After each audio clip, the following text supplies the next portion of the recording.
모두가 궁금해하는 데이터의 모든 것을 알려드립니다. 데이터에 미쳐있는 사람들과 함께하는 데이터 이야기 데이터홀릭 지금 시작합니다. 와우. 와우. 네, 멤버 소개하고 시작하겠습니다. 박 박사님.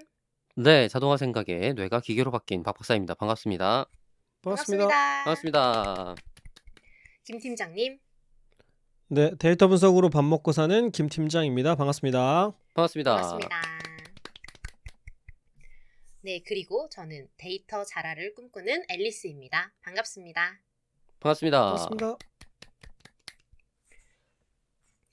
데이터홀릭은 유튜브, 팟빵, 애플 팟캐스트에서 들으실 수 있고 그 외에 저희도 모르는 다양한 팟캐스트 플랫폼에도 업로드되고 있습니다. 페이스북 페이지와 인스타그램 계정도 운영하고 있으니 많이 팔로우해주세요.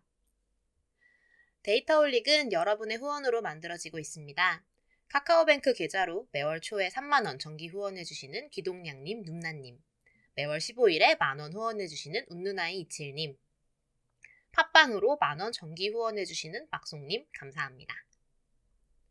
이렇게 저희 데이터홀릭을 후원하고 싶으시다면 팟빵과 유튜브 공지사항 채널 정보에 후원 계좌가 있습니다. 여러분께서 보내주신 후원금은 녹음, 편집, 컨텐츠 제작에 소중하게 사용하겠습니다.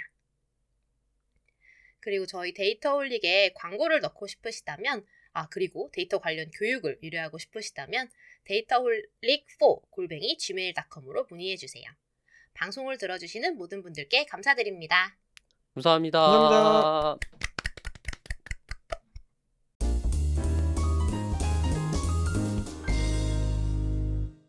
네, 여러분 근황 이야기 해볼까요?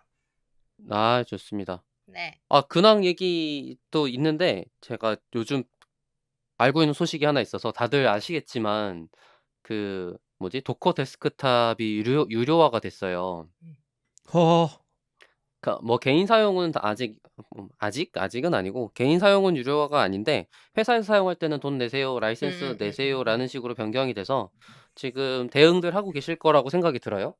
근데 이제 유료화 부분이 데스크탑이라는 어플리케이션만이라서 도커 CLI 혹은 대체 솔루션이라고 할 수 있는 뭐 판맨이나 CRIO 같은 애들은 특별하게 문제가 되지 않으니까 그걸로 변경해서 사용하시거나 아니면 GUI를 안 써도 된다 그러면 변경하면 될 것 같고, 써야 된다고 하면 뭐 회사랑 얘기해서 사던지 아니면 뭐 대체 다른 프로그램들이 있으니까 쓰시면 좋겠다 정도인 것 같고요. 그리고 로컬 쿠버네티스도 다른 도구들이 조금 있어서 그냥 왜 유료화했지? 라는 생각이 먼저 드는 의사결정이긴 하지만 어쨌든 대체하는 방법들이 좀 있다. 그래서 한번 대비해 보시라 정도 공유 드립니다. 네. 도커는 그게 종류가 여러 가지가 아니고 도커라는 이름의 회사, 상품이 있는 건가요? 그 역사를 얘기하려고 들면 갑자기 길어지는데 짧게 해보면 비슷한 대안도 있는가? 다른 회사 것도 있는가? 회사 거는 아니고 그게 도커가 워낙 인기 있는 기술 제품이 돼버려서 그쵸. 그걸로 표준화를 시켰어요. 오. 그래서 표준화된 구현, 그러니까 개발에서는 명세랑 구현이라는 두 가지 단계가 있거든요. 멀리 명세는 간다 지금. 네? 네. 아니 멀리 가는 거 아니에요? 짧게 가려고 이렇게 설명하는 거예요. 오케이. 명세랑 구현이 있어요. 명세는 예를 들어서 뭐 더하기라고 쓰면 앞뒤에 숫자를 더해야 된다 라는 설명이에요. 설명. 근데 구현은 걔가 실제로 동작하는 과정을 코딩으로 작성하는 걸 구현이라 그래요. 그래서 네. 명세 부분은 그래서 보통은 영어로도 인터페이스라는 표현을 많이 쓰는데 스페시피케이션이지만 인터페이스라고 표현을 많이 하는데 그게 뭐 파라미터를 뭘 넣어야 되고 이런 것들이 인터페이스거든요. 그런 것들이 표준으로 구현돼 있어요. 도커의 컨테이너 기술들이. 그래서 표준으로 명세가 작성돼 있어요. 그래서 작성된 명세를 오픈 소스로 구현돼 있는 도구들이 있어요. 네, 그래서 요는 비슷한 게 따라서 만든 것들이 있다. 그치. 따라서 만든 게 있어요. 그치. 어. 따라서 만들었던 표현이 이상하지만 어쨌든 도커를 만들었고 도커가 굉장히 인기 있어졌고 그래서 도커의 인터페이스를 바탕으로 명세를 작성해서, 왜냐하면 대부분의 사람들이 이미 익숙해져 있으니까 그걸 따서 뭐 우리 다 같이 이런 명세로 만들면 어떨까라고 명세를 선언을 해놓고 그거를 구현한 구현체들이 여러 개가 생겼어요. 다른. 그래서 대체할 수 있는 기술들이 있고, 그리고 말씀드린 것처럼 라이센스화, 유료화된 부분은 도커 CLI, 그러니까 뭐 뭐지? 커맨드 라인 명령창에 입력해서 엔터 치고 하는 부분이 아니고, 그거를 데스크탑에서 GUI로 보는 화면들 쪽에 프로그램이 유료화된 거라서 그럼 이게 나중에 CLI까지 유료화 될 수도 있을까요? CLI는 유료화하기가 정말 힘들 거예요. 왜냐면 방금 음. 말씀드린 것처럼 다른 대체제가 너무 광범위하게 퍼져 있는 상태여서. 아, 예, 굳이 안 써도 되니까. 그쵸. 그거는 그냥 바꾸면 끝나는 일로 돼버려서 거기는 쉽지 않을 거고, 음, 거기다가 도커가 안 그래도 워낙 오픈소스로 커온 회사기 때문에 그걸 유료화한다는 것 자체가 되게 어려운 일일 거라는 생각이 들더라고요. 그리고 뭐지? 데스크탑이라는 게 그냥 개발자 입장에서 별로 쓸 일도 없기도 해요, 사실. 그래서 '왜 이걸 유료화했을까?' 생각이 제일 많이 들어요. 물론 보통 이제 이제 학원 다니면서 배우는 우리 같은 사람들이 쓰는 거 아닙니까? 뭐 기업에서의 도커 데스크탑 유료화이니까 그러면, 근데 사실 데스크탑 자체가 되게 편의적인 도구거든요. 그래서 개발을 잘 모르는 사람 쓰라고 만드는 것처럼 돼 있는데, 근데 회사 내에서 개발 잘 모르는 사람이 도커 쓸 도커 일이. 도커를? 예, 도커 쓸 일이? 음, 약간 이런 느낌이에요. 저도 음, 시도해 봤어요. 그 R 사용자에게 윈도우에서의 사용이 얼마나 힘든 일인지 다들 알잖아요. 그래서 처음부터 도커로 리눅스 환경에 사용하도록 제가 가르쳐 본 적이 있거든요. 근데 음. 그 자체도 너무 또 허들이더라고요. 그래서 그냥 포기했어요. '어렵게 써라 그냥. 모르겠다.' 이렇게 됐어요. 그러니깐 '사용자가 없는데?' 이런 생각이 좀 들더라고요. 저도 데스크탑으로 몇 번 써보고 아이 귀찮다 하고 다시 안 쓰게 됐던. 맞아요. 그러니까 도커라는 도구 자체가 워낙 그 재현성이라는 주제를 굉장히 광범위하게 설명해야 될 일이 많을 텐데, 그때 좀 많이 쓸 수 있는 도구 중에 하나고, 그렇다고 도구를 쓴다고 해서 확보되는 것도 아니어서 사용법을 잘 알아야 돼요. 거기다가 음, 뭐 사실 개발할 때 많이 쓰는 도구라, 그게 아닌 컨텍스트에서, 그러니까 맥락에서는 쓸모를 확 와닿기가 어렵죠. 제가 전에 어떤 분께도 설명을 드려 봤었는데 '왜 써야 되는지 모르겠는데.' 이런 음, 느낌이었어요. 음. 네, 이상 도커가 뭔 줄 알아야만 알아들을 수 있는 박 박사의 근황 얘기였습니다. 아이 뭐야. 내 근황은 아니야. 네 근황이었어요 이게. 제가 근황이 있냐고 얘기한 물었더니 전 박사님이 예 도커가요 이렇게 말씀해 아니, 주셔가지고요. 제 근황 처음부터 제 근황 아닙니다 했어. 이거를 잘라서 본문에 넣자. 지금부터 다시 이제 우리 근황 얘기하는 걸로. 아 좋아요. 아니 뭐 다음에 혹시 재현성 관련된 방송 하려고 또 기획 준비 중인데, 관련해서 정말 조금 더 전문적으로 소개해 보겠습니다. 네, 좋습니다. 네.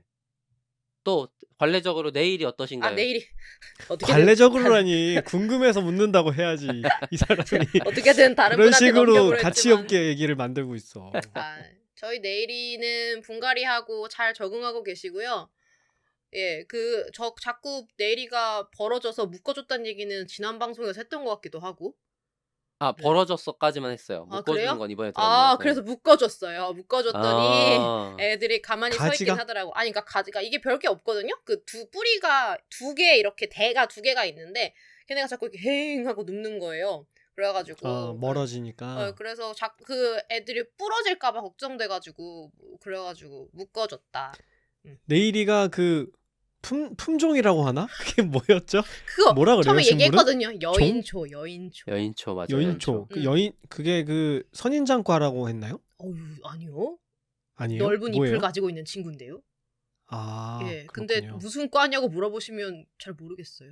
그렇게까지 그러니까 막 식물을 막상 왜냐면 우리가 막상 우리가 이랬더니 실물을 본 선인장이야. 적이 없으니까 그렇구나. 나중에 상상을 보여드릴게요. 잘 못하겠어서. 오케이. 나중에 아. 보여드릴게요. 그러니까 잎이 위로 자라는 그런 애인 거군요. 예, 그러니까 대가 있고 대가 잎이 길게 이렇게 있고 잎이 엄청 큰 게 달려 있는 애예요. 엄청까지는 네. 아니지만 아무튼 크게 달린 친구예요. 맞아. 네. 아니 나는 여태까지 살아있다고 하니까 당연히 선인장이겠거니 하는 거지. 뭐야. 제가 놀랍게 어. 선인장도 죽이는 사람이었거든요, 제가. 그니까 왜? 선인장도 오래 살기 어려운데. 맞아요. 아니 그러니까 여태까지 살아있길래 선인장인가 했는데 아니었군요. 애초에 조금 큰 친구를 데려왔더니 그래도 잘 적응을 그래도 하나 봐요, 자기가. 그래서 아직 맞아요. 그러네요. 크면 좀 잘 견뎌. 뭔가 이 환경이 달라져도. 맞아요.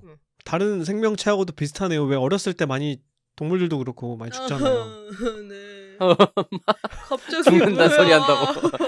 갑자기 아니 그렇게 갔어. 생명이 다 그런 것 같다고. 네, 그래요. 그렇습니다. 그럽시다. 그래서 우리가 100일도 챙기고 그랬던 거 아닙니까? 그죠. 옛날에는 그랬죠. 네, 뭐 지금도 내일이는 100일 파티 해요. 그거는 근데 그래 이제 지금도 하는데 가족끼리 원래는 관행이지, 이제 작게 관행. 하지 않아요? 요즘엔 아니 작게 하긴 하지. 원래는 100일 살면 이제 살겠구나 해서 약간 축하하는 의미가 음, 있었던 음, 거라고 음, 음. 그렇게 들었는데 지금은 뭐 그렇진 아, 않잖아요. 지금은 뭐 100일이 고비거나 뭐 이런 거 아니잖아. 고비까지는 그러니까. 아니죠. 뭐 물론 여러 가지 케이스는 있겠지만 그렇습니다. 맞네요. 김 팀장은 뭐 없나요? 저는 뭐 특별한 일은 없고 벌써 이제 올해가 다 가는구나. 아, 나이를 또 그치. 먹는구나. 이런 생각을 하는 시즌입니다. 네. 아, 그러게 말이에요. 회고 써야 되는데 아직도 못 썼어요. 그러게요. 이제 올해 회고 회고. 쓸 시기가 됐네요. 와, 저는 회고를 한 번도 안 써봤어요. 아 진짜요? 음. 뭔가 왜냐면 내가 항상 회고를 하시지 않아요 혹시? 그렇다기보다는 회고를 하는 사람들은 좀 성실한 사람들인 것 같아요. 그래요? 삶을 돌아보고 이렇게 좀 그렇군요. 앞으로는 계획을 이렇게 세우자 뭐 이런 음. 그런 성실한 분들이 쓰는 게 아닌가. 저는 성실하지 않아서 그런지. 별로 안 성실한데죠. 그냥 연말에만 음. 한번 성실해지는 척 해보는 거? 회고라는 프로세스가 뭐 개발자들은 회고 쓴다라는 게 좀 약간 트렌드처럼 돼 있긴 해요. 자기 삶에 대해서도요. 예, 업무가 아니라. 포함해서. 그렇구나. 그게 너무 약간 자연스러운 느낌? 연말 회고는 해야지 그렇구나. 같은 느낌이라서 저는 한 3, 4년째는 쓰고 있나 봐요. 그거를 쓰고 누군가한테 보여주는 건가요? 아니면 그냥 그쵸, 일기장처럼? 공개적으로 쓰는 거죠. 블로그에 올려요. 공개적으로? 네. 그럼 사람들이 봐주는 거고. 뭐 보는 그렇구나. 사람도 있고 안 뭐 보는 사람도 보는 있고 사람도 모르겠죠? 있겠죠? 예. 평소에 뭔가 궁금했던 사람 회고는 보게 되는 것 같아요. 맞아, 뭐, 맞아. 저 사람 진짜 열심히 살던데 회고를 썼네? 하면 들어가서 보고 막 이런 거. 저도 생각해보니까 써야 되는데라는 생각을 퍼뜩 다시 하게 된 게 그 양승환님 마이리얼 트립에 양승환님께서 최근에 쓰셨어요. 그래서 맞아, 나도 써야 되는데라는 생각이 딱 들더라고요. 근데 승환님 같은 경우는 가서 보고 싶은 사람 중에 한 명이지. 어떻게 한 해를 살았을까? 그죠. 아무튼 인싸들은 재밌는 취미가 많은 것 같아. 인싸. 인싸라기보다는 인터넷 시대에 적응하지 못한 사람이라고 생각하진 않나요? 인터넷 사이버 객체. 인싸. 인터넷 활동이라고 잘 안 하잖아. 뭐가 됐든지. 그렇긴 해요. 예. 이렇게 얘기하니까 내가 되게 막 책만 시대에 쓰고 살고 있는. 블로그 안 쓰고. 그거 봐봐, 잘 쓰는 생각해봐요. 거지 그게. 원고지 책이라는 200자. 아날로그는 쓰는데 블로그는 요즘에 안 쓰고. 샤프가 나왔다며. 이러면서.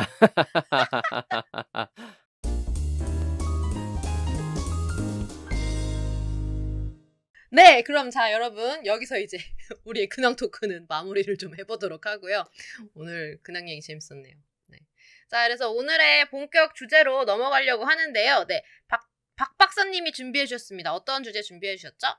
맞아요. 정말 오랜만에 저희 패널들 주제 발표가 된 것 같은데 오늘은 제가 잠깐 일을 했었던 암호화폐 관련된 얘기를 좀 해볼까 합니다. 워낙 요즘 NFT가 무지 핫한 것 같아서. 그렇죠. 네. 안 그래도 뭐 쉽게 설명해주는 여러 가지 글들이 계속 있어 왔고 뭐 관심 있으신 분들은 이미 충분히 정보를 좀 아실 텐데 저도 사실 업계를 약간 결별하는 입장에서 다시 공부하려고 그러니까 새로운 것들이 많더라고요. 근데 이제 뭐 새로운 것들을 다 소개해드리는 건 힘들 것 같고 그냥 개론 정도? 요즘 나오는 얘기들이 뭘 기반으로 어떻게 동작하려고 하는 거구나 아니면은 뭐 때문에 이렇게 생각하고 있는 거구나 같은 거를 이제 이해하기 도움되는 상식 수준에서 한번 내용을 전달드리면 좋을 것 같아서 암호화폐, 암호화폐 그 다음에 뭐 다른 가지들도 굉장히 많지만 그냥 NFT 정도까지만 소개를 해볼까 합니다. 너무 그래서 좋아요.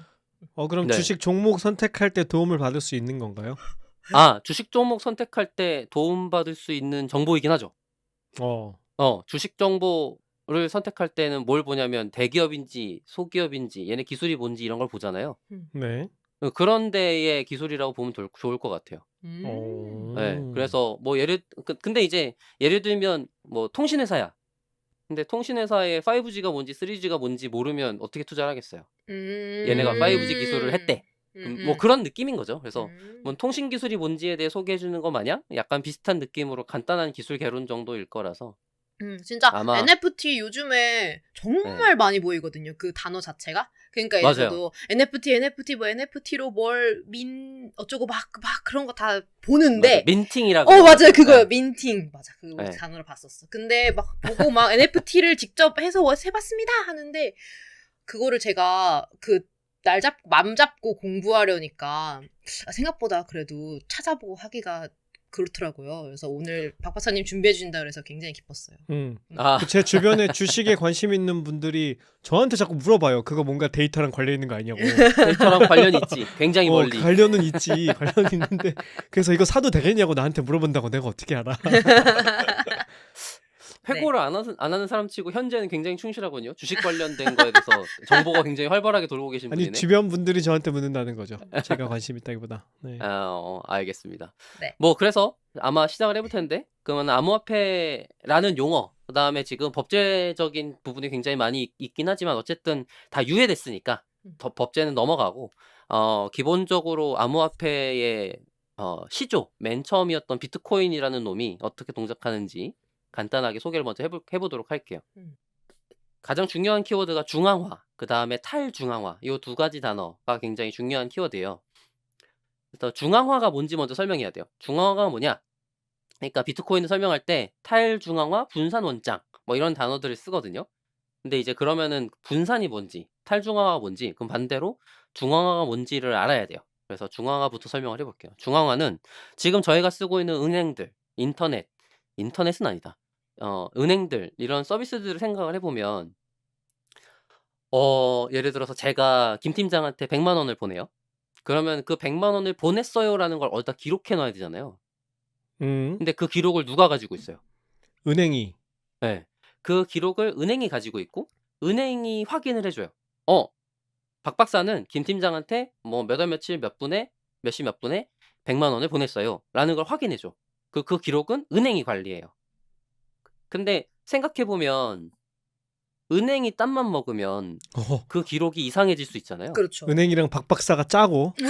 그렇지. 그럴 수도 있지. 어. 김 팀장이 보냈어라고 해놓고 나는 안 보낸 거야. 근데 혹은 김 팀장이 받은 나중에 사람을 안 받았다고 짜고. 그치. 뭐 그럴 수도 있고 혹은 뭐 어쨌든 은행이 나쁜 맘을 먹으면 그 기록은 단일 한 개만 있고 변조 고칠 수 있으니까 문제가 생길 가능성이 있어요. 근데 은행이 하나만 있으면 문제가 된다는 게 무슨 말이에요? 그 기록이 은행한테 한 군데만 있잖아요. 기록이라는 게 저한테 그러니까 장부가 원본 하나밖에 없으니까. 예를 들어 계약서라고 해봐요. 근데 계약서라고 해도 원본 하나랑 복사본 하나가 있는 거죠. 사실은. 그리고 우리 둘이 계약서를 작성할 때도 두 개를 갖다 놓고 두 개 다 서명을 한다고. 그 원본이 두 개잖아요. 그렇죠. 그러면 한쪽이 장난 잘못되면 못 치게.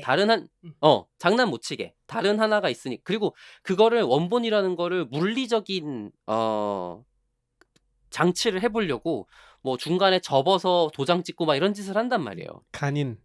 네, 간인이라고 하죠. 근데 지금에야 정말 세상 쓸데없는 짓이지만 어쨌든 옛날에는 그거 말고 방법이 없었으니까 요새도 하는데 왜 그럼요. 쓸데없어? 요새도 하는 건 그냥 관행이에요. 그냥 말했지만 세상 쓸데없는 짓이라고. 기분. 그래요. 그치?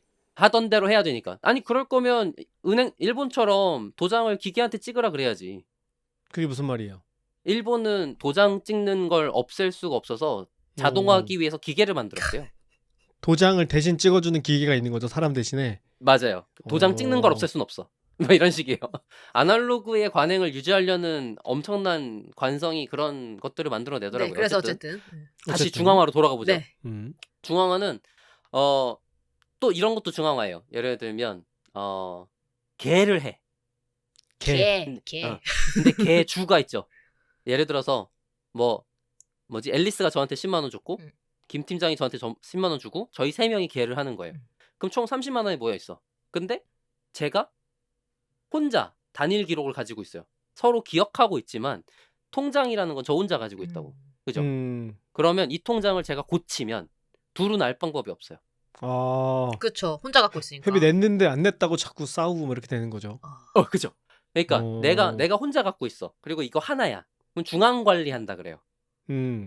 박 박사를 내가 믿을 수 있느냐가 굉장히 중요하겠네. 그치, 그치.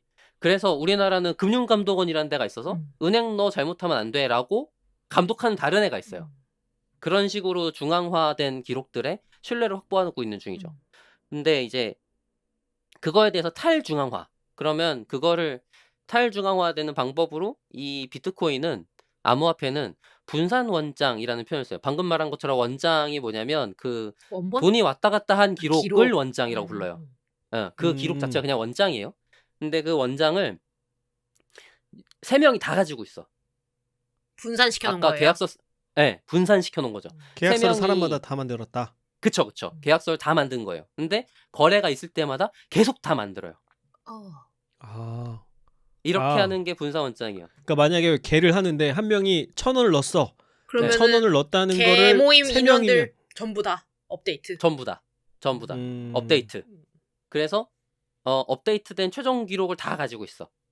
그러니까 이렇게 하는 건 그러면- 누가 조작해도 그 네. 조작됐다는 사실을 확인하기 위해서 그런 거죠. 그죠? 저희가 3명이면 1명이 조작해도 2명의 기록이랑 대조해 보면 되잖아요. 음. 그걸 다수결 방식이라고 불러요. 여러 명이 같이 조작하면 어떡하죠? 그러니까 다수결 방식의 문제는 여러 명이서 조작하면 생기는 문제가 있어요. 그래서 아. 분산 원장이라는 기술이 그동안 굉장히 아이디어가 많았음에도 불구하고 해결 못하던 문제였어요. 이 문제가요? 이 문제가. 여러 명이 같이 조작할 때 어떡할 거냐? 예. 뭐 어.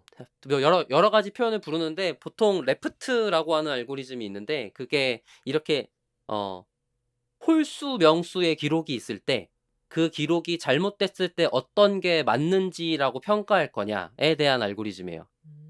그거를 홀수일 합의할 때. 그러니까 기록이 홀수일 때 짝수일 때는 되게 힘들어요. 보통 그래서 홀수로 취급해요. 왜냐면 동수가 나오잖아. 동점 그러니까 넣으면 홀수- 누가 맞는지 모르니까. 그래서 보통은 홀수로 취급하고 이거는 데이터베이스에서도 많이 쓰는 기술들이에요. 근데 그러니까 최 몇 개의 동시에로 갖고 있는 기록을 가지고 있는 데이터베이스가 있고 걔네가 인아웃을 동시에 처리하면 처리량을 늘릴 수 있어요. 그걸 샤딩이라고 부르는데 어쨌든 그런 데이터를 나눠서 가지고 있거나 아니면은 똑같은 걸 여러 개 갖고 있더라도 여러 대가 가지고 있으면 어쩔 수 없이 동시에 똑같은 기록을 한 번에 올릴 수 없어요. 제가 10명이랑 같이 기록을 작성한다고 치면 어쨌든 제가 최초 기록 생성자일 거잖아요. 그러니까 그거를 다른 10명한테 전파하는 데 걸리는 시간이 있단 말이에요. 그래서 그 시간 동안 뭐가 진짜인지를 확인하는 그런 것들이 필요해요. 그래서 이거를 분산 원장이라는 게 굉장히 여러 대한테 많이 퍼뜨리기라는 게 어려운 일이었어요. 그간에도. 그러네요. 그런데 비트코인이 어떤 무식한 방법으로 이걸 해결했냐라고 하면 비트코인이 해결한 거예요? 블록체인이 해결한 거예요? 비트코인이에요? 블록체인이 알고리즘이고 그걸 구현한 최초의 구현체가 비트코인이에요. 알고리즘을 만들었고 알고리즘이 동작하는 실제 동작하는 무언 프로그램을 만들 수 있잖아요. 그게 비트코인이에요. 그러니까 블록체인은 기술의 이름이고 기술의 이름이죠. 비트코인은 그 기술로 만든 제품? 제품 중 하나. 그렇게 네. 이해하면 되는군요. 똑같은 걸로 다른 애들이 만들 수도 있고 실제로 굉장히 많아요. 그리고 여기 이런 암호화폐 시장이라는 형태로 이름을 부르게 됐는데 여기는 그래서 기술 계획서 같은 걸 써요. 그런 거를 백서라고 불러요. 기술 계획서 같은 걸 쓰는 게 굉장히 큰 유행처럼 한번 지나갔었어요. 그게 벌써 뭐 17년, 18년이에요. 14년. 그랬던 것 같아요. 비트코인 자체가 2008년에 만들어졌고 제가 알게 된 것도 13년, 14년 정도고 와, 꽤 그때 됐구나. 벌써 10년이 뭐예요? 10몇 년 된 이제 오래된 기술에 가까워지기 시작했어요. 그럼 기술 계획서면은 뭘 쓴다는 거예요? 기술을 계획한다는 게. 어떤 동작을 하도록 만들어내겠다라는 계획서를 쓰는 거죠. 그러니까 근데 비트코인은 그런 게 없었지만, 그러니까 기술 문서 같은 걸 열심히 써놓는데 그걸 읽어보면 이제 실제 비트코인이 어떻게 동작하는지를 알 수 있어요. 근데 이 아까 말한 것처럼 분산 원장이라는 게 어떻게 동작하느냐, 결국에는 여러 명이서 똑같은 기록이 있는데 새로운 기록이 발생했을 때 그거를 이건 맞는 기록이네, 내가 취급해야지, 이건 잘못된 기록이네, 버려야지 라는 의사결정을 해야 되잖아요. 그러니까 지금 분산 원장은 굉장히 많은 컴퓨터에 각자의 뭐지? 통장이라고 하자. 원장이라니까 헷갈리니까 통장이라고 할게요. 한 명의 아니 한 명이 아니지. 글로벌 통장이 하나 있어요. 예를 들어서 우리가 어떤 마을이야. 그럼 우리 마을 사람들끼리 통장을 하나만 써. 다 똑같이. 오, 네. 글로벌 통장이. 네. 예? 네. 네. 그러고서 그 통장의 기록이 우리 모두가 신뢰하는 기록이야라고 하게 돼서 사람들마다 통장을 들고 있는 거예요. 다 똑같은 통장을. 그렇게 되면 은행이 우선은 무슨 짓을 안 해도 되냐면 은행 기록만 갖고 있을 필요가 없어져요. 아니 그쵸. 반대지. 예, 은행한테서 그 기록을 뺏어온 거야. 은행이 대신 필요가 없지. 예, 여러 명이 대신 그 기록을 다 들고 있어요. 우리가 서로를 다 신뢰하고 있는 거니까 은행 아니지. 가치는 게 없어도. 신뢰하는 건 이제 풀어야 될 문제고 신뢰라는 건 이제 풀어야 될 문제가 우리가 다 각자 기록을 가지고 있어. 똑같은 기록을, 글로벌 기록을. 네. 은행 같은 기록을 가지고 있는 거예요. 근데 그런 상황에서 제가 앨리스한테 10만 원을 보냈어. 라는 걸 쓰고 싶어요. 그 통장에다가. 아, 그러면 그러면 모두의 동의를 받고 이래야 되는 건가요? 뭐 그런 비슷해요. 이제 네. 그걸 설명할 거예요. 일단 다 모여야지 일단 회의. 사람이 하려면 그런데 네. 이제 비트코인이나 암호화폐, 그러니까 이 블록체인이 굉장히 처음에는 긍정적으로 평가됐던 이유는 사람이 모이는 짓을 안 하고 컴퓨터가 알아서 해준다 때문에 인기를 끈 거였어요. 기술적으로 어쨌든 그렇게 할 수 있다. 다 네, 같이 수정을. 운영하는 데 있어서 사람이 필요가 없어라는 부분이 강점이었던 거죠. 대신 이제 어떻게 하냐면 그러면 기록하는 게 어려우면 좀 덜 문제가 생기지 않을까요? 그렇겠죠? 기록하는 게 쉬우니까 문제가 생기는 거잖아요. 그렇네요. 제가 아무나 막 지금- 쓰지 않아야 되는 거잖아요.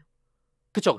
제가 쓰고 다른 사람한테 이런 기록 생겼어라고 알려주는 일이 계속 발생하고 있는데 그 쓰는 게 쉬우면 많은 사람들이 각자 자기 좋을 대로만 쓰려고 한단 말이에요. 그래서 쓰는 걸 굉장히 어렵게 만들었어요. 어떻게 만들었냐면 지금 이거는 암호 기술인데 지금 전 세계 컴퓨터에서 사용하고 있는 암호 기술은 이게 내가 원하는 키가 맞는지를 확인하는 건 컴퓨터가 되게 간단하게 푸는데 맞는 키가 뭔지를 찾는 건 랜덤으로 넣을 수밖에 없는 문제가 있거든요. 수학 문제가 있어요. 그러니까 뭐 3 곱하기 4는 이라는 간단한 수학 문제가 있다고 치고 공개 키 그게- 알고리즘 뭐 이런 거였던가? 뭐 그거랑 똑같은 거예요. 네. 맞아요. 그거예요. 뭐 내부적으로 완전히 좀 다른 부분이 있지만 어쨌든 그런 거예요. 네. 그래서 예를 들어 3 곱하기 4라는 뭐 수학 문제가 있다고 쳐. 근데 모든 사람들이 답을 들었을 때 그 답이 맞는지는 바로 확인할 수 있어요. 그런데 답이 뭐지? 라는 걸 하려고 그러면 굉장히 오래 걸려. 그냥 심지어 추정도 안 돼서 그냥 랜덤으로 넣어봐야 돼. 숫자를. 넣어서 맞나 틀리나 확인하고 그 다음 거 넣어서 맞나 틀리나 확인하고 이런 식으로. 네. 그런 문제를 정의해 놨어요. 비트코인이. 암호화폐가. 그리고 비트코인이 그래서 모든 컴퓨터가 그 문제를 풀려고 숫자를 계속 넣다가 그 정답 숫자를 찾잖아요. 그럼 그 숫자가 있으면 그 기록할 수 있는 권한이 생겨요. 아, 그게 그 미션 같은 게 주어져서 미션 같은 게 주어졌어요. 그거를 맞아요. 풀면은 기록할 권한을 주는데 그 네, 문제가 그래서 되게 풀기 어렵다. 아무나 못한다. 엄청 좋은 컴퓨터로 보통 10분 정도 걸려요. 그래서 한 번 기록하는데 글로벌리 10분 정도 걸려요. 아무리 빨라봤자. 아니 기록이 그 문제의 길이를 조절해서 10분 정도 걸리게 조절하도록 돼 있어요. 알고리즘이. 그 시간을 일부러 유지하는 거예요. 네, 일부러 유지하는 거예요. 난이도를 유지하는 거네요. 네, 난이도를 유지해서 기록되는 속도를 조절하는 거죠. 그래서 유일한 어떤 한 컴퓨터만 그거를 문제를 풀었어요. 그러면 그 푼 거 갖다가 거기 그 기록해야 되는 기록들이 그동안 쌓여 있거든요. 계속 쌓여요. 요청이 온단 말이야. 기록해 주세요라고. 그런 것들을 모아서 기록을 한번 딱 하고 이 기록이 됐어요라고 다른 컴퓨터들한테 알려줘요. 그러면 다른 컴퓨터는 그 기록이 맞는지 틀리는지를 아까는 그 키 넣어보면 바로 알 수 있다 그랬죠. 그건 금방 하니까. 나 정답이 뭐야? 얘가 맞췄어 틀렸어 이것만 확인하면 되는 거구나. 다른 컴퓨터. 나 정답이 뭐야? 그래서 그러네. 이 기록들을 썼어. 라고 다른 컴퓨터한테 알려주면 정답이 이거라고 맞네? 이 기록은 맞구나. 그리고 내 거에 쓰는 거예요. 그러면 그 첫 번째 컴퓨터는 네. 일단 있어야 되는 거 아니에요? 방금 그 작업을 하기 전에? 못 알아들었어요. 다른 컴퓨터들은 맞나 네. 틀리나를 확인만 하면 된다면서요. 아니죠. 그 컴퓨터도 자기들도 쓰고 싶어서 열심히 찾아보지. 다 똑같이 경쟁한다니까? 한다고요? 그 서로 기록을 하기 위해서 경쟁해요. 그 기록을 그리고 해서 블록을 써서 다른 사람한테 전파하면 저한테 비트코인 한 개가 생겨요. 그 행위를 하면 득이 있기 때문에 네, 서로들 득이 하려고 있어서 한다. 모든 컴퓨터가 해요. 이거 모든 컴퓨터가 이게 네. 이게 채굴인가요? 이게 채굴이에요. 그거 하느라고 그래픽 카드 값이 그렇게 올라갔다. 왜냐면 굉장히 빠르게 많이 넣어봐야 되니까. 근데 그래픽 카드보다 벌써 전문 하드웨어들이 생겨서 훨씬 더 고속으로 변하고 있는 중이긴 하고, 그리고 이것 때문에 그 비판도 많이 받는 거예요. 전기를 많이 쓴다. 응. 많이 뭐 쓰면 쓸수록 좋은 거니까. 구조적으로 그쵸. 그럴 수밖에 없네. 그쵸. 이제 그거는 어쩔 수 없는 거죠. 왜냐면 많이 쓸수록 컴퓨터 파워가 올라가고, 컴퓨터 파워가 올라가면 내가 비트코인을 얻을 확률이 올라가는 거죠. 근데 잠시만요. 질문이 생겼는데요. 그 네. 원장을 쓴다는 행위를 하기 위해서 네. 문제를 푸는 거잖아요. 네. 그죠? 네. 그러면 그 원장에 쓰는 내용은 거래잖아요. 어떤 네. 거래가 일어났다. 그럼 네. 거래가 일어났을 때 원장을 하나 쓰는 거 아니에요. 맞아요. 그러면 그 채굴하는 사람들은 네. 자기가 거래를 한 건 아닌데 그걸 쓴다는 얘기예요? 그쵸. 다른 거래 요청들을 처리해 준다니까. 그럼 거래 요청이 계속 있다는 전제가 있어야 되는 거네요. 없으면 없음이라고 쓰겠죠. 없음이라는 것도 하나의 원장 기록이 되는 거예요. 그죠. 그 기간 동안에 거래 요청이 없었음이라고 쓰는 거예요. 그러니까 로그 남기듯이 하는 거네. 예. 무조건 10분에 한 번씩 로그를 남기는데, 그리고 최대치가 정해져 있어서 로그가 무조건 그 시간 내에 쌓여져 있는 모든 걸 작성하기가 안 될 거예요. 제가 알기로는. 뭐 아무튼 그래요. 그리고 최초에 뭐 2008년에는 아마 그런 일이 있었을지 모르겠는데, 기록이 없단 거래 요청이 없는 기록이 있다는 거는 상상도 안 가는데. 너무 많이들 하니까. 이미 당연하게 많이들 하고 있어서. 예. 지금은 그렇게 됐겠죠. 예. 그리고 제네시스 블럭이라고 최초의 블럭이라 그래서 지금 이거는 어쨌든 블럭 위에 블럭을 쌓거든요. 그래서 링크드 데이터라고 부르는데, 링크드 리스트나 링크드 데이터라고 부르는데, 기록을 한번 썼으면 그 다음번에 연속으로 쓸 거 아니에요. 그래서 그 다음번 연속으로 쓴 게 2가지 버전이 있을 수 있어요. 다른 사람들이. 예를 들어서 지금 이건 잘 생각해 보면 문제를 늦게 푼 애도 기록할 권한이 생기긴 하잖아요. 그렇죠. 예. 그러면 그래서 무슨 짓을 하냐면 더 길게 작성된 애가 원본이야라고 가정해요. 길게? 빨리 풀었을 거니까. 예. 더 빨리 풀었을 거니까 예를 들어서 첫 번째 기록이 있고 두 번째 기록이 2개가 있어요. 예를 들어서. 근데 그 2개가 또 다음번 기록이 더 있을 거잖아요. 근데 더 길게 작성된 애가 원본일 거라고 가정해요. 근데 그러면 짧게 작성된 거에도 그러면 원장의 기록이 되는 거잖아요. 잠시 됐다가 안 되는 게 맞아요 하고 없어져요. 없어져요? 예. 한쪽한테만 주는 거네. 한쪽밖에 없어야지 말이 되죠. 그렇지. 네.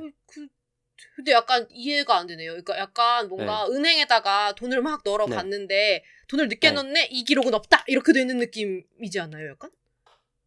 넣으려고 시도했는데 실패했어요 같은 느낌이죠. 실패했어요. 예. 그래서 선착순 느낌이다. 선착순 느낌이 좀 있어요. 맞아요. 그리고 그러다 보니까 기록이 아닌 상태라는 게 있어요. 아직 중인 상태거나 아닌 상태거나 뭐 이런 상태들이 있어요. 우리는 중앙 서비스를 이용할 때 장점은 속도예요. 빨리 됐다고 보장하는 거야 그냥. 그죠. 바로바로 하잖아요. 됐으니까 끝나. 예. 왜냐면 은행이 처리해 주니까. 카드 긁자마자 결제되는 거지. 예. 인터넷이 요청받고 은행이 오케이 해주면 끝나는 거야. 왜냐면 은행 입장에서는 그런 다양한 처리나 뭐 이런 다른 데 보내거나 기다리거나 이런 거 할 필요 없이 자기한테 기록된 것만 확인하면 끝나니까. 그렇죠. 근데 여기에 써 있는 애들은 제가 보내고 나서도 보냈다는 걸 컨펌했음에도 불구하고 그게 다른 컴퓨터들한테 인정받는 데까지 시간이 걸리는 거예요. 그러네. 네. 그래서 시간이 걸려요. 10분은 최소 걸리는 거 아니에요? 아무리 빨리 해도 10분인 건데 지금은 말도 안 되죠. 10분을 기다려야 된다는 게. 그게 기록할 때이니까. 근데 아까 말한 것처럼 여러 기록이 동시에 발생하고 나서 걔가 인정받는 시간도 있잖아요. 그러니까 30분에서 1시간이 걸려요. 아, 실제로 그렇게 걸린다는 거예요, 지금? 네네. 실제로 그렇게 걸려요. 그래서 뭐지? 직접 그래서 사실 사람들이 자기의 하드웨어 지갑이라든지 자기 컴퓨터에서 비트코인 블록체인에다가 직접 거래를 요청하는 일을 많이 안 하는 이유가 자기가 직접 하기가 좀 어려워요, 사실. 그래서 그 대리인이 필요한 거군요. 뭐 대리 어플리케이션들이 있는 게 좋은 거죠. 그리고 지금 이 부분은 퍼블릭 블록체인이라 그래서 지금 이 모든 마을에 글로벌 통장이 하나 있다 그랬잖아요. 그게 어느 누구나 볼 수 있어요. 그냥 그 기록을 확인하면 돼요. 끝나요. 다운로드 다 받을 수 있고 그냥 다 볼 수 있어요. 다른 분산- 사람들이 거래한 내역을 볼 수 있다는 거예요? 모든 블록체인의 거래 내역을 모두가 볼 수 있어요. 오, 그래요? 누가 얼마 누구한테 보냈다더라 이거를. 네. 아, 근데 그러면 프라이빗도 있다는 거잖아요. 퍼블릭이 있으면. 프라이빗이 보통 효율 때문에 중앙화돼 있고 그게 은행이고요. 아. 네. 프라이빗 블록체인이라는 게 있기는 한데 네. 사실 대중화되진 않았어요. 근데 네. 이거는 조금 문제가 될 수 있는 거 아니에요? 모두가 모두의 거래를 볼 수 있다라는 게 그걸 다 원하진 않을 거 아니에요. 원하지 않는 사람이 안 예를 들면 쓰는 내가 거지. 몰래 네. 아내 몰래 키보드를 사고 싶은데 그 아내가 만약에 거래를 확인하면 어떻게 되는 거지? 뭐 이런 생각을 할 수도 있잖아요. 그런 용도로 쓰는 제품이 아니라는 거지. 아, 그렇게는 쓰지 마인 거군요, 얘는. 그럴 의도 자체가 없었어요. 그러니까 기록을 우선 블록체인은 거래하려면 블록체인 지갑이란 걸 만들어야 되는데 따로 블록체인 지갑을 만들면 그 블록체인 지갑에 개인정보가 포함되어 있지 않기 때문에 그게 누가 만들었는지 알 수는 없어요.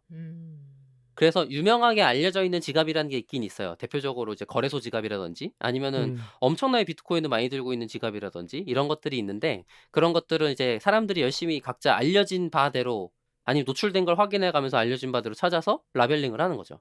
그러니까 금융실명제가 적용이 안 된다. 사실 거래소 때문에 금융실명제 상황으로 가고 있는 중이긴 해요. 아, 그게 이제는 돼버리는 거군요, 만들어지면서. 네, 그러니까 블록체인에서만 거래를 하려고 들면 금융실명제인 게 의미가 없어지는데 보통은 예를 들어 제가 그렇게 많이 하잖아요. 제가 뭐 기부를 받으려면 저희만 해도 그 통장 번호를 공개해 놓잖아요. 그렇죠. 그러면 저도 비트코인으로 기부를 받으려면 제 통장 번호를 공개해 놔야 돼요. 거기다가 보내야 되니까. 그죠? 그러면 그 비트코인 지갑이 누구 건지를 알 수 있게 되는 거지. 그죠. 그러네요. 네. 그러면 그래서 그 그냥 사람이 여태까지 어디서 얼마 받았는지를 다 볼 수 있어요? 다 볼 수 있는 거예요. 맞아요. 네. 되게 다르긴 하다. 기존의 계좌의 감각이 많이 개념하고는. 달라요. 네. 네. 그래서 그걸 일단 수용해야 되는 거니까. 물론 그래서 이 부분에 대해서 문제들이나 논의들이 많았었는데 옛날에는 왜냐면 이제 거래소라는 게 그래서 생겼어요. 왜냐면 지금 비트코인이라는 걸 얻으려면 지금 당장 제가 맨 땅에 헤딩해서 비트코인을 얻으려면 채굴하는 방법밖에 없거든요. 내가 직접 얻으려면 네, 직접 얻으려면. 근데 비트코인을 채굴해서 얻으려면 얼마나 어려운지 아까 얘기했잖아요. 엄청난 컴퓨팅 파워가 있어야 된다고. 전기세 많이 들고. 뭐 GPU 한 대 갖고 되는 문제가 아니란 말이에요. 지금은 또 채굴팜이라 그래서 채굴풀이나 채굴팜이라 그래서 엄청나게 많은 컴퓨터를 놓고서 한꺼번에 취급하는 데도 많고. 그런 사진 많이 봤어요. 네, 그리고 중국이 많이 쫓겨나서 미국으로 넘어갔다고 들었어요. 어쨌든 그렇기 때문에 개인이 채굴해갖고 비트코인 한 개를 얻는다는 건 말도 안 돼요. 그리고 비트코인 한 개 지금 5천만 원쯤 해요. 그러니까 말이 안 돼요. 그러면 보통 어떻게 해야 되냐면 현금 주고 바꿔야 돼요. 현금 사와야 주고 된다는 거죠. 제가 대신 사는 거죠. 이미 들고 있는 사람한테 돈 주고 사는 거야. 그게 거래소가 하는 일이에요. 그런데 이제 이놈의 거래소가 또 달라지는데 중앙화 거래소랑 탈중앙화 거래소라고 분리가 돼요. 왜냐하면 비트코인을 거래한 기록을 어떻게 관리할 거야 라는 문제로 넘어가잖아요. 다시. 그렇죠. 한 겹이 더 생겼네, 레이어가. 와, 또 은행같이 왜냐면 되잖아. 그 중앙화 거래소는 그거예요. 네. 은행처럼 되어 있어요. 그래서 비트코인끼리의 교환이 일어나는 원장이 비트코인에 작성되어 있는데 그걸 현금이랑 거래한 기록을 누가 갖고 있어야 되지? 라는 문제로 넘어가서 그걸 직접 DB에다가 써서 기록하고 관리해 주고 거래소 지갑이라고 해서 직접 공통 지갑 하나만 갖고 있는 게 중앙화 거래소예요. 우리나라에는 전부 중앙화 거래소만 있어요. 막 그 유명한 뭐 빛 어쩌고 코 어쩌고 네, 막 이런 전부 다. 것들. 전부 다예요. 예. 탈중앙화 거래소라고 나온 애가 제가 알기로는 없어. 유명한 애가 없어 어쨌든. 그럼 그리고 결국엔 은행 같은 애가 하나 있는 거네요. 그쵸. 그 환전소가 생긴 거죠. 정확하게는. 걔는 그전에는 사람들이 일단 우리가 믿을 수 있어야겠네. 거래소는. 그래서 사기를 그래서 많이 당한 그렇게 거죠. 이슈가 많이 생겼던 음. 거구나. 네. 이게 은행 같은 경우는 아까 금융감독원이라고 해서 막 규제를 막 하고 감시를 하고 그쵸, 하는데 네, 그렇게 설립 제한도 있고. 우후죽순 생겨난다면 관리를 할 수 없을 수 있었던 거라서. 맞아요. 그래서 그렇게 사기가 많았고 그것 때문에 돈 떼먹인 사람이 무지하게 많은 거예요. 근데 그거는 거기다가- 구조적으로 그런 문제가 생길 소지가 있네요. 어쨌든 구조적으로 은행이잖아. 사설은행 같은 거 아니야. 그쵸. 사설은행인 셈인 거죠. 심지어 은행이라고 분류할 수도 없어. 왜냐하면 직접 현금을 뭐라 그래야 돼? 통신 판매라고 보기도 어려운 상황이었어요. 과거에는. 그래서 왜냐면 그 돈을 넣어주면 사실 돈이 없어지거나 하진 않거든요. 자기의 거래 기록은 또 남아있고 이런 식이었는데 물론 이제 먹튀라던가 이런 게 엄청나게 많았고 거기다가 비트코인뿐만 아니라 사실 이런 암호화폐가 오픈소스로 돼 있다 보니까 그냥 코드 복사해서 백서 그냥 이렇게 적당히 꾸미고 이름 예쁘게 바꾸면 그냥 코인이 돼요. 되게 유명한 도지코인, 라이트코인 뭐 이런 애들도 다 그냥 복사해서 간단하게 만든 것들이에요. 그냥 심지어 도지코인은 이게 무슨 가치가 있냐라고 비판하려고 만든 코인이었어요. 그 근데- 누구든지 뭐 공신력이 있고 없고 만들고 싶으면 만들 수 있으니까. 그죠? 그러니까 굉장히 사람들한테 인정받아야만 돌아가는 시장이 돼버린 셈인 거죠. 희한하게도, 역설적이게도. 그래서 중앙화 거래소들은 다 자기들의 지갑을 글로벌로 가지고 있고 DB에다가 주식 거래소 같은 기록을 가지고 있어요. 뭐 얼마에 현금 얼마에 비트코인 얼마에 샀어요, 팔았어요 같은 기록을 다 가지고 있고 그래서 사용자 전체가 들고 있는 비트코인의 총합이 자기 거래소 지갑의 총합이랑 일치해야 되는 문제가 있는 거죠. 그래야 그게 안 달라 그럴 때 주지. 맞으면 그게 네, 안 맞으면 달라 큰일 나는 그래. 거지. 맞아요. 빵꾸 난 근데- 거지 어디서. 아니에요. 은행은 심지어 자기 보유 금액을 10%만 들고 있어도 돼요. 아, 은행은 그렇죠. 그게 법으로 돼 있어. 얼마나 이상해요. 생각해봐요. 방금 큰일 난다고 하지 않았어요? 은행도 100% 은행은 들고 왜냐면 있어야 되는 거 현금 아니에요? 가지고 하는 현물이 있는 동네잖아요. 비트코인도 자기가 달라는 대로만 줄 수 있으면 되는 거 아니에요? 아니, 제 말은 뭐냐면 실제 은행은 어쨌든 네. 돈이라는 게 네. 그 실체가 있잖아요. 우리가 사용하는 이 돈은. 그렇지만 비트코인은 그야말로 디지털이잖아요. 은행 기록에 써 있는 것만 갖고 어떻게 그걸 실체라고 생각해요? 아니, 마찬가지다. 마찬가지라는 마찬가지다. 얘기예요. 그것도 마찬가지고 실체가 없기는 똑같다. 심지어 은행은 그조차도 자기가 직접 들고 있는 걸 10%만 하면 된다고. 법으로 그지. 인정해줬어. 심지어 그것도. 그리고 뭐 지금 조폐공사가 거래소가- 찍어내고 싶으면 찍어내도 되는 거고. 아니 그거는 이제 중앙은행이니까 그렇다고 치고. 그러니까 비트코인 거래소가, 그러니까 암호화폐 거래소가 암호화폐 조금 전에 얘기한 것처럼 그 사용자가 들어있다 가지고 있어야 된다고 기록하는 것 총합이랑 자기 거래소 지갑 총합이랑 같아야 된다 그랬잖아요. 그게 보유율 100%라는 뜻이에요. 그러니까 왜 그래야 되느냐? 그쵸. 아니 어. 반대로 은행은 왜 10%만 있어도 되느냐를 문제로 가기는 하지 생각해보면. 은행은 10%만 있어도 안 망한다라는 그런 근거가 있겠죠? 10% 아니에요. 보유만 하고 있어도? 아니에요? 사실 뱅크런이라는 게 그거를 다 돌려줄 현금을 직접 들고 있어야 된다라는 개념 때문에 그거를 못 가지고 있으면 파산하는 거거든요. 근데 100%야. 근데 10%만 들고 있어. 근데 사용자들 중에 돈의 10% 넘게 달라 그러면 못 주잖아요. 그러니까 그렇게 안 할 거라는 근거가 있겠죠. 그쵸. 지금까지는 네. 뭐 나라나 뭐 이런 사람들이 계속 줬으니까. 근데 이제 근데 가끔 과거에는- 은행이 부도나면 그렇게 되는 거잖아요. 사람들이 그러니까 갑자기 계좌에 돈 다 빼가려고 그러면 이제 그쵸. 맞아요. 그런 그런 제약 조건들이나 뭐 이런 것들도 똑같이 여기에도 있어야 되는 거 아니냐 이런 얘기들이 나오고 있고 뭐 암호화폐 시장에서는 은행은 10%만 가지고 있어야 되는데 왜 우린 다 가지고 있으라고 하는 거냐라고 뭐라고 하는 거기도 하는 거죠. 왜냐면 자기가 들고 있는 총액의 90%를 투자한다고 생각해봐요. 그럼 수익을 낼 수 있잖아요. 음. 은행의 업의 본질이 그거예요. 사람들한테 돈을 빌려서 90%만큼을 투자해갖고 수익을 내는 구조가 은행이란 말이지. 그러니까 똑같이 왜 우리는 우리는 안 돼. 우리는 왜 못하게 하는 거야? 왜 다 가지고 있으라고 우리만 압박해? 이렇게 되는 거죠. 왜냐면 거기는 은행이 아니니까. 은행은 우리가 신뢰를 하기로 해서 약속을 해서 받아준 거고 아직 그 거래소는 그렇지 않으니까 그런 차이가 아닐까요? 왜냐면 은행도 모르겠어요. 최초에 은행이 생겼을 때는 지금 네. 같지 않았을 거 아니에요. 더 많이 없었죠. 어, 더 많이 자기가 안 들고 있었어요. 5%도 안 들고 그래요? 있었어요. 네. 더 심각했다는 거예요. 더 심각했어요. 그걸 법으로 규제한 거예요. 그나마 덜 위험하게 만들기 위해서 보유금을 네네. 늘린 게 지금이다. 예, 예, 예. 처음엔 더 엉망진창이었다. 처음엔 더 엉망진창이었어요. 음, 지금 이걸로 돌아가서 생각을 해보면 지금 거래소가 그래서 비판을 많이 받았어요. 탈중앙화의 가치에 부합하는 행동을 니네가 하는 거냐. 그러게. 중앙화로 이거 다시 한다면 그 의미가 있냐. 약간 그러네. 이랬던 비판을 굉장히 많이 받았어요. 그리고 비트코인의 장점이 너네는 없는 거 아니냐? 이렇게 생각할 너네 수 있는 같은 거죠. 놈들 없애려고 만든 건데 왜 니네가 나와서 이익을 착취하냐 이렇게 되는 거죠. 왜냐면 거래 건당 수수료라는 형태로 그쵸. 돈을 그러게 벌고 맞겠죠. 있었거든요. 네. 그러다 보니까 뭐 어쨌든 그런 비판이 있었어요. 그리고 그러다 보니 그 부분에 대한 기록도 분산 원장으로 취급해서 하겠다라는 게 탈중앙화 거래소예요. 네. 그런 있긴 곳이 있긴 있어요? 있군요. 그럼요. 전 세계에서 제일 큰 데는 탈중앙화 거래소예요. 음. 네. 후비오나 뭐 몇 군데 있거든요. 몇 군데 있는데 근데 걔네는 어쩔 수 없었어. 중국에서 중앙화 거래소를 불법으로 금지하고 다 탄압시켜 버렸어요. 그게 얼마 네. 안 된 일이죠. 몇 년 전 일이죠. 예, 맞아요. 근데 왜 그러니까 우리나라는 탈중앙화 거래소가 별로 없다 그랬나요? 아예 없다고 별로- 했어요. 그러니까 유명한 데는 다 중앙화 거래소다라고 했었던 것 같아요. 뭐 전 세계적으로 다 중앙화 거래소가 제일 유명해요. 왜 저는 그게 이제 나라에서 규제 안 했기 때문이라고 봐요. 네. 나라에서 규제 안 하면 중앙화 하는 게 더 쉽기 때문에 사업하는 사람 입장에서.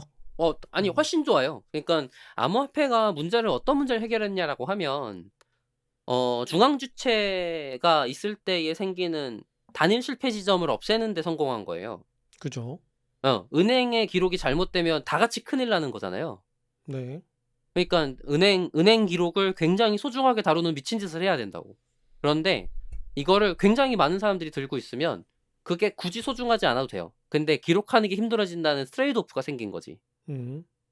그래서 권력이 집중되는 걸 막는 효과가 있었던 효과가 건데. 있는 거죠. 예. 음. 그래서 그것 때문에 예를 들어서 은행이 나한테 사기 안 치고 내가 나의 기록을 주세요 했을 때 무조건 줘야 돼라는 거에 대한 신뢰가 지금은 문화적으로 있으니까 그냥 그렇게 수용하고 사는 건데 은행이 인터넷 뱅킹이라는 걸 시작할 때쯤 또 아니고 은행이라는 게 생길 때쯤만 하더라도 저희 할머니 세대들 위에 굉장히 노인분 세대들은 은행 못 믿어 그래갖고 현금 들고 계시는 분들 있잖아요. 있죠. 그거랑 똑같은 거예요. 중앙에서 자기네 혼자 기록했다고 하는데 그걸 어떻게 믿어요? 그럴 그러다 소지가 보니 있다. 그리고 실제로 옛날에는 있었어요. 문제들이. 음. 지금도 잘못 전송되거나 이런 기록들이 있는 것들도 있고 아예 없진 않거든요. 근데 뭐 아주 적은 빈도로 발생하니까 그거 갖고 은행이 잘못할 거라는 잘못했을 거라고 생각하진 않죠. 또 그거에 대해서 그런 비신뢰 부분이 사실 B2C에는 별로 없는데 B2B에는 좀 많은가 봐요. 그 카드를 우리나라는 굉장히 잘 쓰잖아요. 근데 신용 영세 사업자들이 사람들한테 카드로 받으면 카드 결제액 그만큼을 카드사를 통해서 은행을 통해서 정산을 받아야 되거든요. 근데 정산할 때 기록이 빠지는 경우가 좀 있나 봐요. 지금요? 지금도. 헐? 그래갖고 그 카드 기록이 발생할 때 자기 기록을 따로 써주는 서비스가 대박이 났어요. 나중에 문제 됐을 때 근거 자료를 만들어주는 거예요? 매달 돈을 받는 거야? 매달 구멍 나는 게 있으면 그거 갖다가 수혜갖고 받아오려고. 그럼 실제로 그게 왕왕 있으니까 그런 사업이 되겠죠. 엄청나게 잘 되고 있어요. 큰 사업 중에 하나예요. 제가 알기로는. 제가 영수증 사업을 하고 싶었는데 그런 문제가 있다는 거 알았으면 진작에 했을 텐데라는 생각이 아니 들 근데 정도예요. 그런 구멍이 생기는데 법적인 제재를 안 받아요? 싸워야겠죠? 엄청 싸워야 될 거예요. 근데 그런 걸 거의 엄청 싸우는 도둑질인 거 그냥 도둑질인 거지. 도둑질이지. 응, 근데 도둑질이지. 제재를 안 받고 일어나고 있는 일이다. 그런가 봐요. 저도 완전 그 내부적인 어. 완전한 디테일들은 다 잘 모르는데 네, 그게 정산이 네. 빵꾸 나는 경우가 꽤 있는 모양이에요. 음. 네, 그래서 그 사업자들은 거의 필수 서비스처럼 지금 쓰고 있다고 들었어요. 음. 뭐 그런 식으로 중앙화일 때의 문제들은 중앙화인 단일 실패 지점이 문제를 만들 때 대응하기가 어려워요. 왜냐면 전체 기록이 저한테 대조할 게 없으니까 그렇지. 싸워야 되는데 뭘 가지고 싸워요? 근거가 그러면 없죠. 그러면 그걸 제가 일일이 또 제가 기록하고 있어. 그러면 은행을 왜 써요? 그렇지. 그거 편하게 해주니까 은행 서비스 이용하는 거죠. 그러니까. 근데 이제 그런 기록들이 잘 안 써지거나 전송하기 힘들거나 아니면 내가 사기 힘들거나 하는 한이 있더라도 그 기록 자체는 분산, 그러니까 나누어져서 기록되고 있고 그 기록은 한 번 작성되면 지워지지 않고 그리고 그 작성된 걸 여러 컴퓨터에서 작성이 돼 있어서 완전하다고 확인할 수 있는 상태를 찾아가는 걸 계속하고 있는 컴퓨터 군들이 있고 거기서 기록을 내가 달라고 하면 언제든지 볼 수 있어요. 그런 게 이제 비트코인인 거죠. 음. 이게 탈중앙화, 중앙화의 차이점이라고 하면서 볼 수 있는 여러 환경이나 상황들인 것 같아요. 야, 비트코인으로 1시간을 했네? 이거 그러니까요. 꼭지를 3개 하려고 했는데? 이야. 비트코인만 내 생각엔 한 3번 할 수 있을 것 같은데. 아니야. 이제 제 미천이 점점 드러나기 때문에 네. 더 못합니다. 네.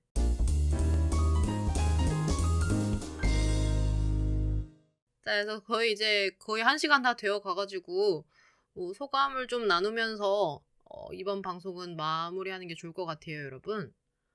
네. 두 분 먼저 해주시면. 네. 네, 김 팀장님.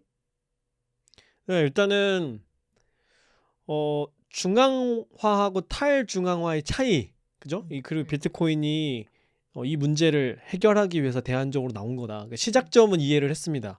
시작점은 좋아요, 이해했는데 이제 궁금해지는 건 그 알겠는데 이걸로 그럼 돈을 어떻게 버는 건가? 어떤 사업들이 일어날 수 있고 파생해서 어떤 기술들이 만들어질 수 있고 이제 이런 것들이 궁금하네요. 그 얘기를 이제 다음 회차에 박 박사가 해주지 않을까 싶어서 기대가 됩니다. 알겠습니다. 네. 저는 이거 한창 2018년 말쯤에였나? 블록체인 18년 초일 거예요. 아니 저희가 스터디를 했었어요. 블록체인 아, 스터디를. 진짜? 그러니까 하도 블록체인 하니까 뭔 말이지 하고 해서 스터디를 갔었고 그래서 스터디에서 같이 책을 한 2권 정도인가 3권 정도 읽었거든요. 근데 진짜 그때 책을 읽는 거랑 그 스터디를 한다는 건 좀 약간 개념을 이해한다는 건 역시 다르잖아요. 내 걸로 만든다는 그죠. 건. 근데 오늘 박 박사님이 생각보다 훨씬 쉽게 말해준 것 같아서 그때 스터디했던 것들이 그런 게 그거였단 말이야? 막 이제 막 이런 거를 이해하는 것 같아서 네, 저는 되게 좋은 시간이었습니다. 네. 네. 뭐 저도 얘기를 좀 해보면 제가 요 관련 일을 했던 게 18년도 그리고 처음에 알게 된 게 13, 14년 정도였어요. 그래서 그때 알겠던 공부했던 것들이 지금 남아있을 때 빨리 이걸 해야겠다. 내 머리에 아직 좀 있을 때 빨리 해야겠다 싶어서 지금 발제를 하겠다고 마음을 먹었었는데 사실 암호화폐나 비트코인 그 자체를 설명하는 잘 설명된 글들이 이제 너무 굉장히 많아졌어요. 워낙 인기를 끌기도 했고 지금 벌써 시세로만 따지면 벌써 한 네 번째 폭등이 비트코인에 있었거든요. 제가 처음 알게 된 13년, 14년 때가 10만 원, 100만 원대 한번 대박 터졌었고 그게 두세 번째 정도의 폭등이에요. 그리고 17년 말 18년 초 사이에 폭등이 있었어요. 그때 한 1,000만 원까지 갔었고 1,000만 원 넘는 근 2천만 그때 원까지 우리나라에 올라갔던. 난리 한번 났었잖아요. 맞아요. 그때 거래소들이 거래를 처리해야 돈을 버는데 다운되고 막 이럴 때였어요. 거래소마다 저기 다운됐다고 이제 우리야 으엉 막 이럴 때였단 말이에요. 다들 돈 벌겠다고 난리를 치면서 거기서 혈안돼 있었을 때였어요. 그러고 제가 퇴사하고 그 해 400만 원이었는데 지금 5천만 원 정도 됐어요.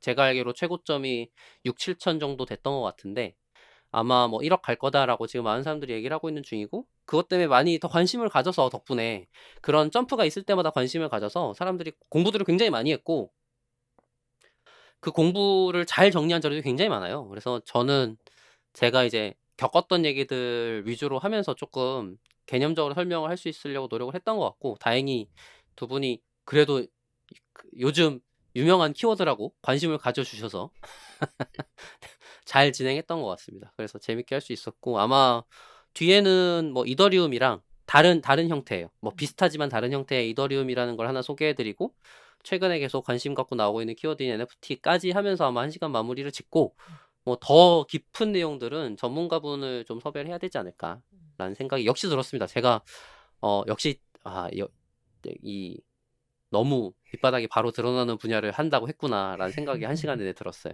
네. 아닙니다. 너무 재밌게 잘 들었습니다.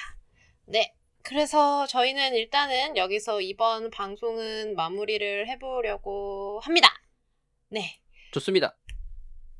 그런데 우리의 마지막 문장이 왜 대본에 없을까요? 죄송. 맞아. 복구 안 했어. 미안해요. 읽으면서 쫙 끝내려고 했더니 없네. 미안해요. 못 외운 내가 잘못이다. 아니요. 이건 할 때마다 느끼지만 못 외웠어. 아 진짜요? 여기 있습니다. 감사합니다. 네, 클로징 해보겠습니다. 데이터홀릭은 더 재미있는 컨텐츠를 가지고 다음 방송으로 다시 인사드리겠습니다. 감사합니다. 감사합니다.